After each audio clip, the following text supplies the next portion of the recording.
Okey, hari ini saya berada di Melaka, di Petronas MLBP ni untuk satu lagi inisiatif KPDN dalam menguatkuasakan akta-akta dan juga kerangka perundangan di bawah kawal sedia KPDN. Dan sebagaimana yang kita maklum bahawa salah satu daripada pertanggungjawaban KPDN ini adalah untuk kita mengekang, memberteras penjualan produk-produk dan barang-barang tiruan. Dan usaha itu kita laksanakan melalui dua perundangan khusus, iaitu Akta Perihal Dagangan dan juga Akta Cap Dagangan.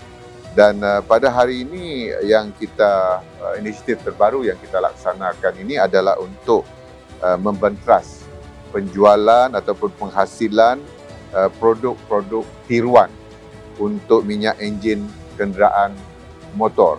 Jadi KPDN dalam kita mengekang isu ini, kita telah pun mengeluarkan ataupun menggubal satu perintah baru di bawah Akta Perihal Dagangan 2011, Akta 730 yang kita namakan Perintah Perihal Dagangan, Perakuan dan Penandaan Minyak Enjin bagi Kenderaan Motor 2024. Jadi sebenarnya perintah ini telah pun diwartakan pada tahun lalu 2024 dan kita akan kuatkuasakan perintah ini pada 7 April 2025.